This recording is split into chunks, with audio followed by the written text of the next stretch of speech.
Hello friends, your favorite cat girl boy Otakunofuji again with another anime review. This time it's a classic, Princess Jellyfish. This is an anime that always seems to appear on VTuber and other anime-related folks' favorite anime lists, but I'm not sure how much the general anime-watching public really knows about it. There are a couple things that I'm sure put certain folks off, but those certain folks are fools, and Princess Jellyfish rocks. I'm giving it a 9 out of 10. Before we start, how about hitting that like button and subscribing while you're at it? When big channels beg you to do that, they're just being greedy a-holes. But it actually really helps small channels a lot when you do it for us. Princess Jellyfish is a show about a young woman named Tsukimi who lives in a women-only apartment building. The other women that live there are all older, 100% neats, and about 95% of the way to being full-blown hikikomori. But, luckily, the one thing standing between them and starving to death all alone and rotting under a pile of garbage is that they can rely on each other to survive. Each of the women that live there have two things in common. First is a weird hobby they take to otaku levels. Tsukimi loves jellyfish, another woman loves trains, another loves old dudes, another is a Romance of the Three Kingdoms fanatic, and another loves traditional Japanese kimonos and collecting dolls.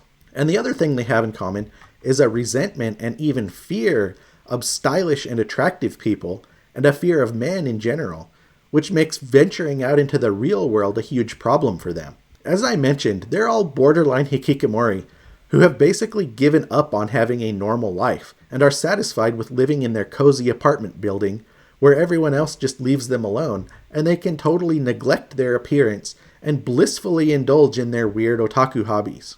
Tsukimi is still young and has the potential to be an actual functional member of society though, which is where the show gets interesting. While out for a walk by her local pet store, Tsukimi notices that her favorite jellyfish isn't being cared for properly and will surely die. An attractive woman passing by offers to buy the jellyfish for Tsukimi, and thus Clara the jellyfish is saved. It turns out, however, that the Bishoujo who helped her is actually a Bishonen dressed in drag, which is a big scary no-no for the self-dubbed sisterhood back at Tsukimi's apartment building.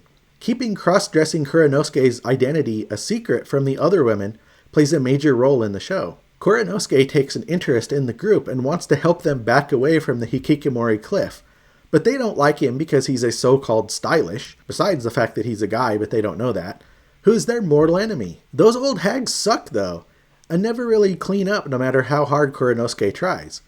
But Tsukimi is a real diamond in the rough. Just like in the movie She's All That, starring my high school crush Rachel Lee Cook, once you take off Tsukimi's glasses and tidy up her hair a bit, she transforms from a geeky, frumpy otaku into a total hottie. Kuranosuke falls in love with her, as does his straight-laced, older, virgin weirdo brother, but through all sorts of misunderstandings and accidents and miscommunications, nothing really comes of it.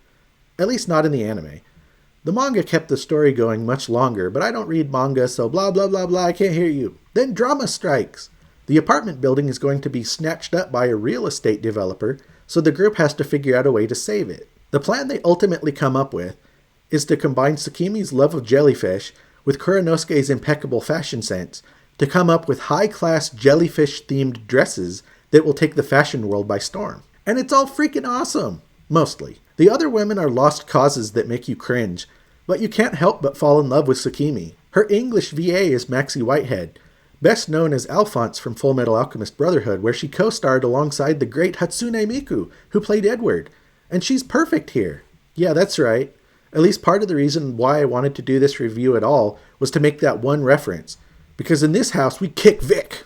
Anyway, my real point here is that Princess Jellyfish is incredibly good. It's funny and charming and heartwarming and totally different from pretty much every other show out there. As I mentioned earlier though, it has two things working against it. One is the art style used on box covers and promotional materials that isn't especially appealing.